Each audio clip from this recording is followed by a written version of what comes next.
ตุអ្វីលោកីធ្វើបាបខ្ញុំលេខ្ញុំក្រយ៉ាងនេះមិនដេចមិនប្រណីឲ្យរស់ឈឺចាប់ព្រាត់ប្រពន្ធប្តីខ្ញុំមានកម្មអ្វីប្រាប់ខ្ញុំបានទេលោកផ្ទៃអូនអើយបងរត់ចោលហើយគេមិនទ្រាំឡើយយើងក្រខ្លាំងណាស់ដំបូលរហែកលិចទឹកចូលផ្ទះស៊ីព្រឹកខ្វះល្ងាចអ្នកណាទ្រាំបានព្រោះតែអូនក្រតែបងរត់ចោលអូនមិនដល់ដើមបងមកវិញទេសុំបងទៅចង់បងទៅរកគេអូនគ្មានអ្វីទេបងដឹងស្រាប់ហើយទឹកភ្នែកអ្នកក្រស្រក់ហូរពេញដីស្រក់ព្រោះតែថ្លៃបងទៅចោលហើយអូនគ្មានពាក្យអ្វីជូនពួរបងឡើយសូមតែត្រានត្រាយបងបានសុខចុង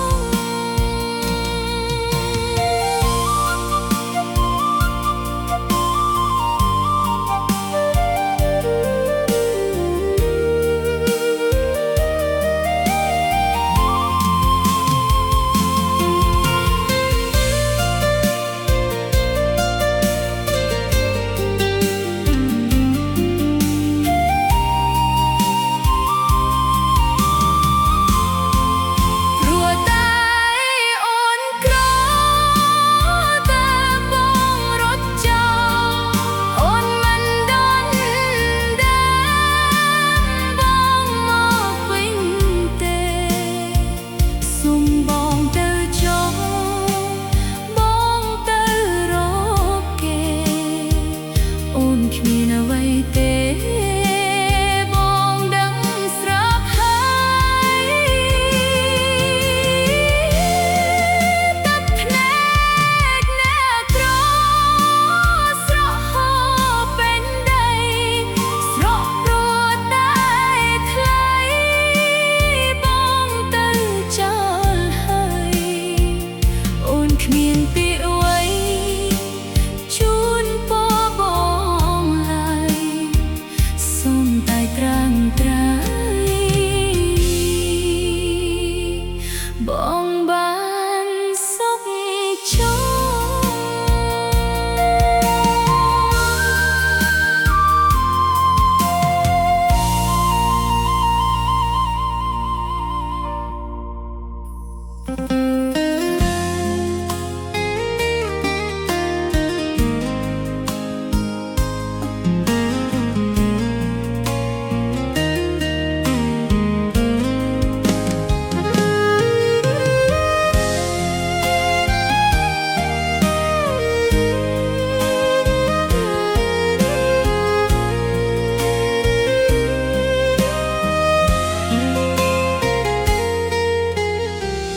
បងបានសន្យា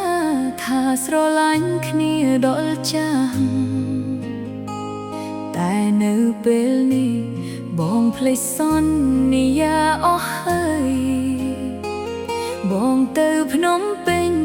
បងភ្លេចស្រីម្នាក់នេះហើយហេតុអ្វីទៅត្រានត្រើយបងធ្វើបែបនេះបងនៅចាំទេយើងធ្លាប់ខ្វៀលគូរួមគ្នាពេលនោះពុំងារបងបានសន្យានឹងអូននៅក្រោមដើមស្វាយ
ក្របីកុំមកស្រឡាញ់អូនអីអូនគ្មានអ្វីឲ្យថ្លៃទេមានត្រឹមបេះដូងដែលអូននៅទំនេរតែអូនមិនព្រមទេព្រោះមិនចង់ឲ្យបងលំបាកអូបងអើយបងកុំទ្រាំស្រឡាញ់អូនអីបែបបងបានអូនធ្វើប្រពន្ធមានតែស៊ីកតាមខ្ញុំទេគ្មានការងារធ្វើហើយគ្មានទាំងប្រាក់ខែអូនគ្មានធ្វើអ្វីទេមានតែធ្វើស្រែនឹងឯង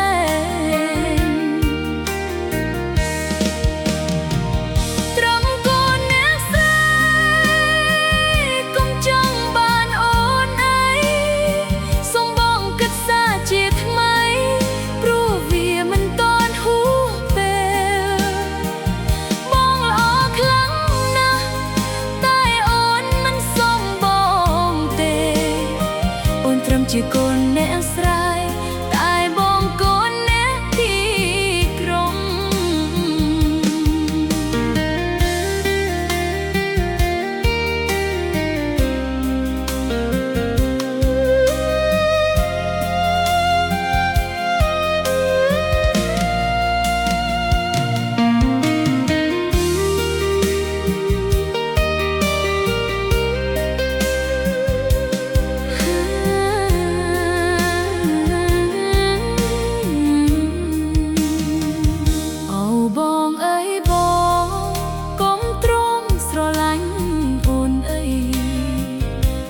បងបានអូនធ្វើប្រពន្ធមានតែស៊ីកតាមខ្ញុំទេគ្មានការងារធ្វើហើយគ្មានទាំងប្រាក់ខែអូនគ្មានធ្វើអ្វីទេមានតែធ្វើស្រែនឹងឯងត្រឹមកូនអ្នកស្រីកុំចង់បានអូនអីសូមបងគិតសាជាថ្មីព្រោះវាមិនទាន់ហួសពេលបងល្អខ្លាំងណាស់តែអូនមិនសមបងទេអូនត្រឹមជាកូនអ្នកស្រីតែបងកូនអ្នកទីក្រុង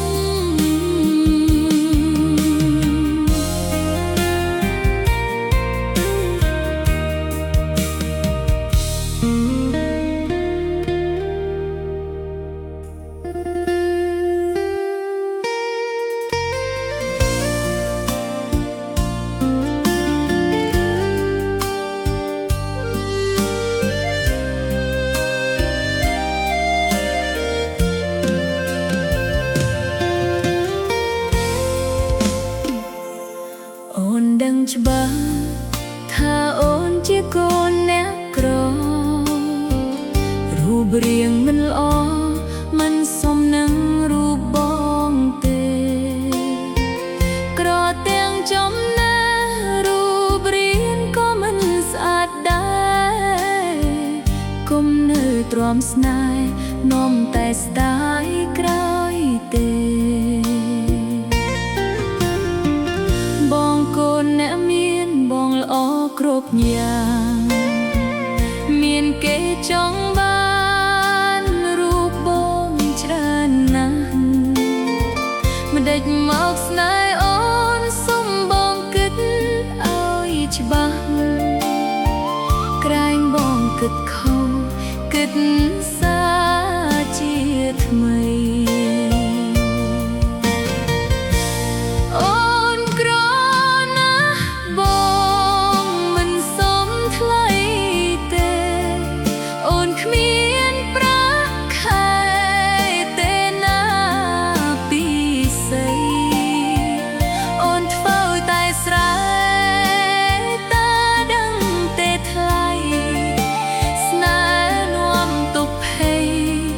ដល់រូ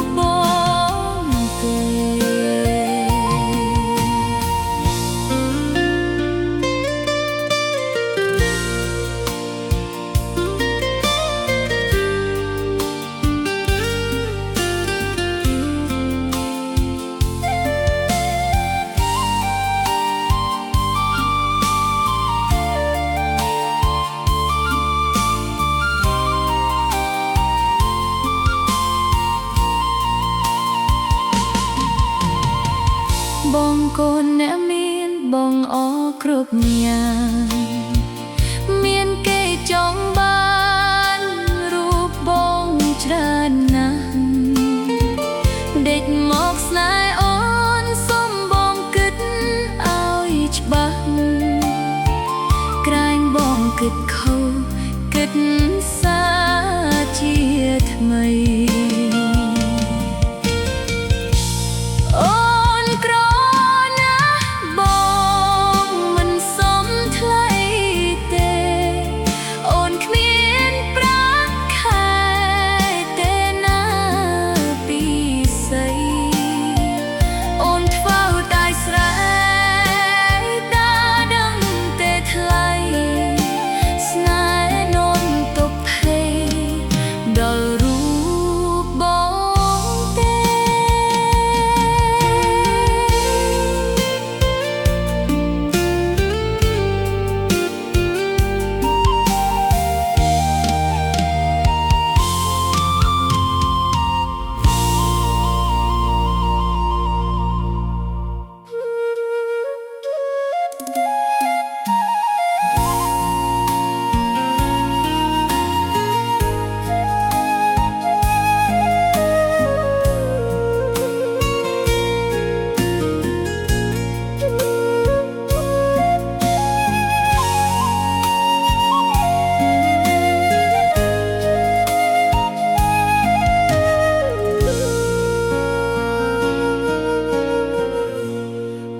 ជាកូនអ្នកក្រមានតែចិត្តស្មោះពុំដែលមានរបស់ល្អដូចគេធ្វើការរោងចក្រមិនដែលទំនេរថ្ងៃបើប្រាក់ខែយកសងគេអស់ឈប់ស្រឡាញ់អូនទៅបានទេថ្លៃយកអូនធ្វើប្រពន្ធគ្មានកំណើតទេមនុស្សស្រីម្នាក់នេះគ្មានអ្វីឲ្យទេសុំស្រស់មាសមេស្នេហ៍គេផ្សេងចង់ក្រដូចអូនគ្មានកំណើតទេធ្វើការមួយខែមានតែសល់ថ្ងៃបងល្អខ្លាំងណាស់ដឹងទេពីស្អីអូនមិនចង់ឃើញថ្លៃបងលំបាកឡើយសុំបងទៅចុះទៅរកគេដទៃទៅរកអ្នកថ្មីដែលល្អជាងអូនក្រខ្លាំងណាស់មិនសមស្នេហ៍ស្នងអូនជូនពរបងឲ្យបងបានសុខ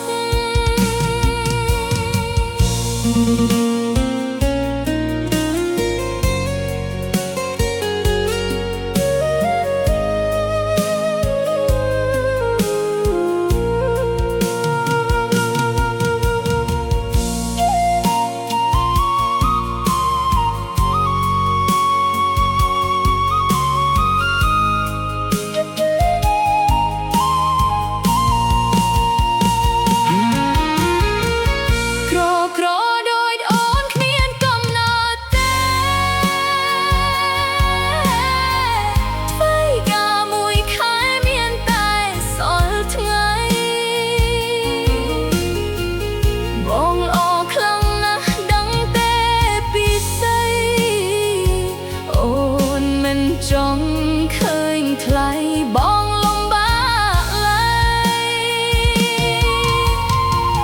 សុំបងទៅចុះទៅរកគេដទៃទៅរកអ្នកថ្មីដែលល្អជាងអូនក្រខ្លាំងណាស់មិនសមស្នេហ៍ស្នងអូនជូនពរបងឲ្យបងបានសុខ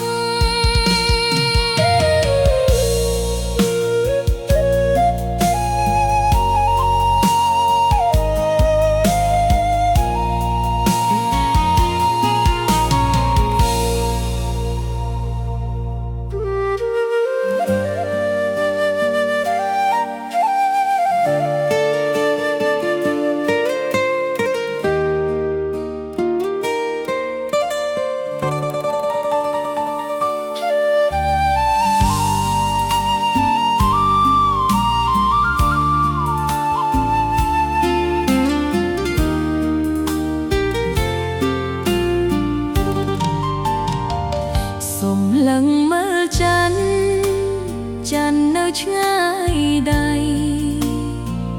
សំឡឹងមើលថ្លៃថ្លៃនៅខ្ពស់មេឃអូនត្រឹមអ្នកក្រគ្មានគីឡូទេបានត្រឹមលួចស្នេហ៍តែបងមិនដឹងអូនដូចក្របីបងដូចជាហង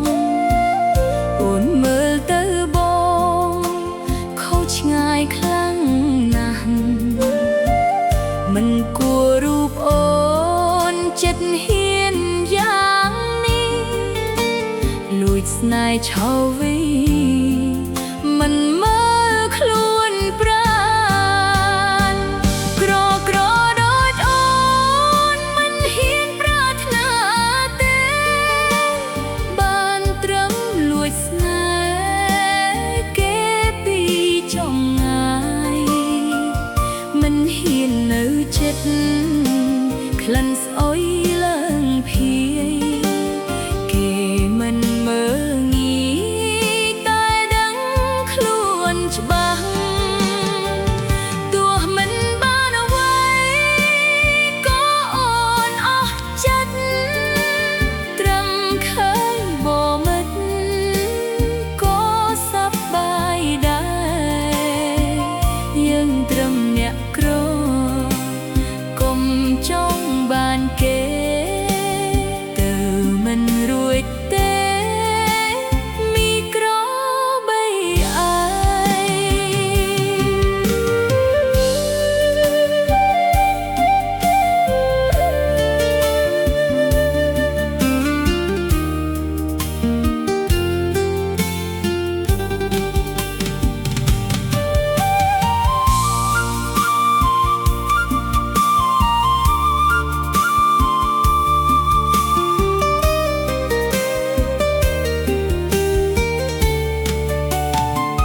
អូនដូចក្របីបងដូចជាហងអូនមើលទៅបងខុសឆ្ងាយខ្លាំងណាស់មិនគួររូបអូនចិត្តហ៊ានយ៉ាងនេះលួចស្នេហ៍ឆៅវីមិនមើលខ្លួនប្រាណក្រដូចអូនមិនហ៊ានប្រាថ្នាទេបានព្រមលួចស្នេហ៍គេពីចុងងាយមិនហ៊ាននៅចិត្តក្លិនស្អុយឡើងភាគេមិនមើលងាយតែដឹងខ្លួនច្បាស់ទោះមិនបានអ្វីក៏អូនអស់ចិត្តត្រឹមឃើញបងមិត្តក៏សប្បាយដែរយើងត្រឹមអ្នកក្រកុំចង់បានគេគឺមិនរួចទេមីក្របីអើយ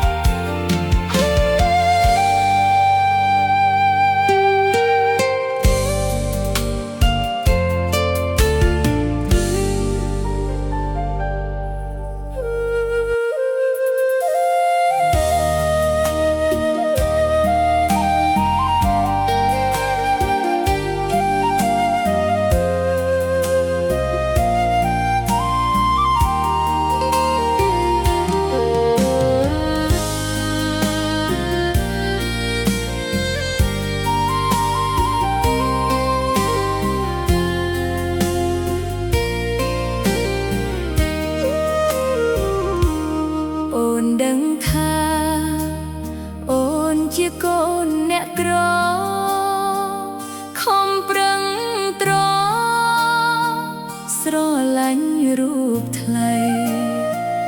គេកូនអ្នកមានគេខ្ពស់សឹងអីយើងទៀមដៃខ្លីម មិនសមថ្លៃឡើយខំប្រឹងធ្វើការបានតែមួយរស់គ្មានទាំងកែឈ្មោះហ៊ានសំលឹងថ្លៃត្រឹមកូនអ្នកក្រចង់ប្រាថ្នាអ្វីស្នេហ៍គេធ្វើអ្វីនាំតែស្ដាយក្រោយមួយរៀលដូចអូនមិនសមបងទេមានត្រឹមប្រាខែតែ150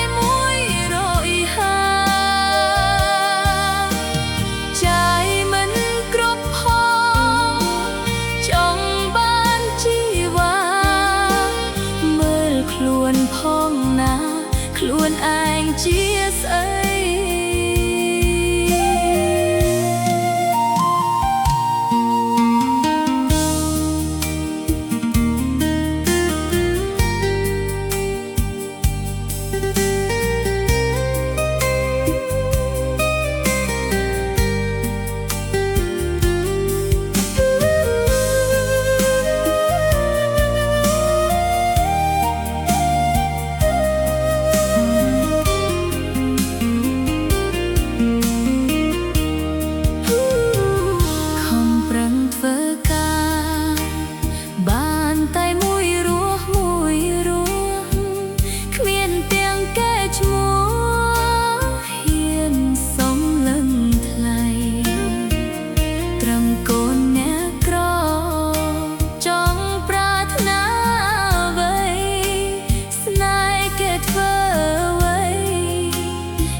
រត់ទៅស្រុកគេដើម្បីធ្វើការលំបាកយ៉ាងណាក៏មិនថាដែរស៊ូឃ្លាតឆ្ងាយស្រុកឃ្លាតទាំងពុកម៉ែមិនដែលទំនេរបានសម្រាកលើជីវិតអ្នកក្ររស់យ៉ាងលំបាកខិតខំរកប្រាក់ផ្គត់ផ្គង់គ្រួសារតួឃ្លាឆ្ងាញ់ស្រង់ក៏ខ្ញុំមិនថាដើម្បីគ្រួសារជីវៈភាពប្រសើរ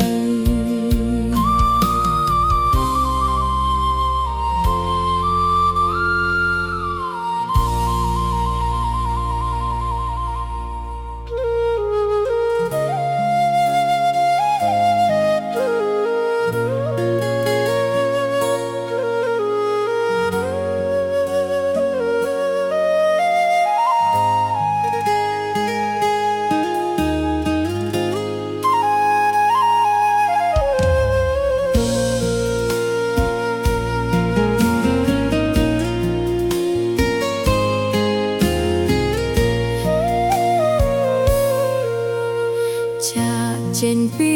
ផ្ទះមកធ្វើការឲ្យគេគ្មានពេលទំនេរសម្រាប់សោះឡើងណាដើម្បីជីវៈភាពដើម្បីក្រុមគ្រួសារខិតខំធ្វើការ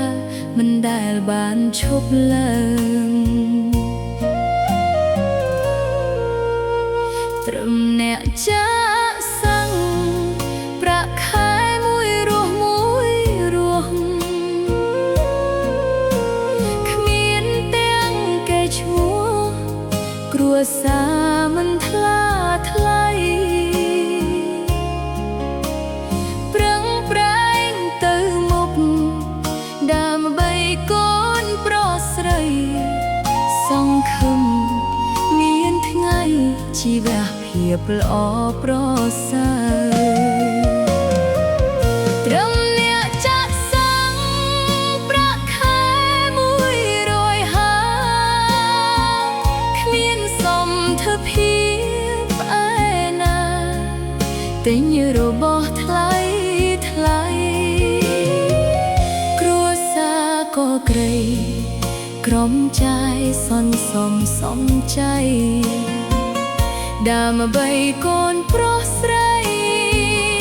បានរៀននឹងគេ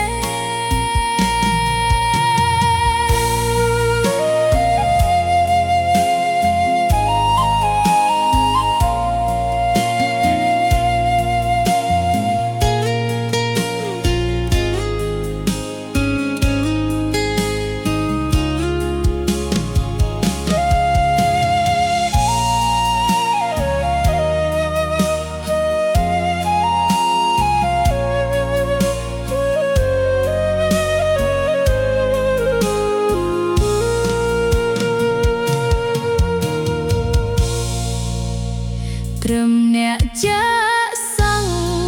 ប្រាក់ខែមួយរស់គ្មានទាំងកេរ្តិ៍ឈ្មោះគ្រួសារមិនថ្លាថ្លៃប្រឹងប្រែងទៅមុខដើម្បីកូនប្រុសស្រីសង្ឃឹមមានថ្ងៃជីវៈភាពល្អប្រសើរត្រឹមអ្នកចាក់សាំងប្រាក់ខែ150គ្មានសមត្ថភាពឯណាទិញរបស់ថ្លៃគ្រួសារក៏ក្រៃខំចាយស សន្សំសំចៃដើម្បីកូនប្រុសស្រីបានរៀននឹងគេ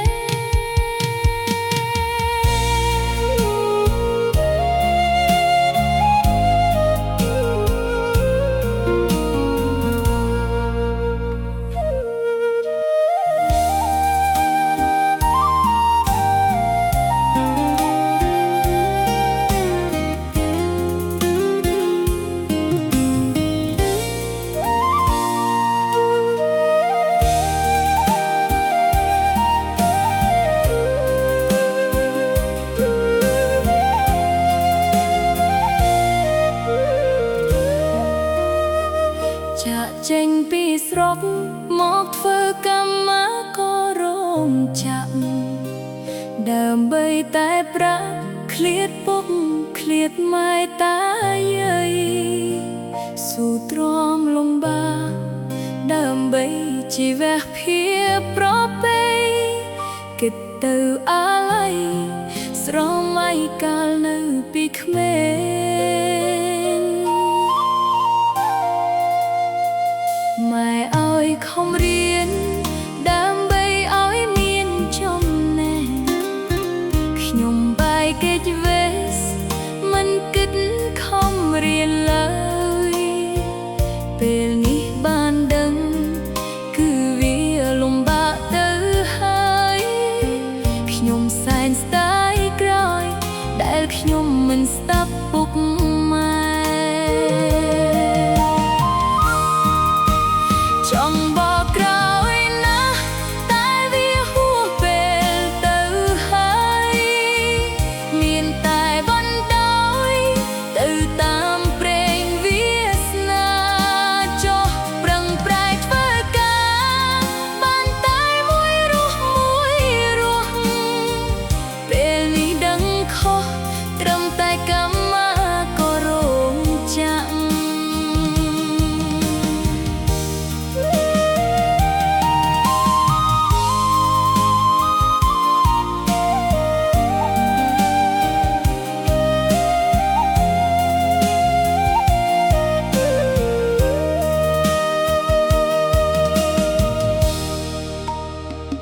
ម៉ែឲ្យខំរៀនដើម្បីឲ្យមានចំណេះខ្ញុំបែកកិច្ចវេសមិនគិតខំរៀនឡើយពេលនេះបានដឹងគឺវាលំបាកទៅហើយខ្ញុំសែនស្ដាយក្រោយដែលខ្ញុំ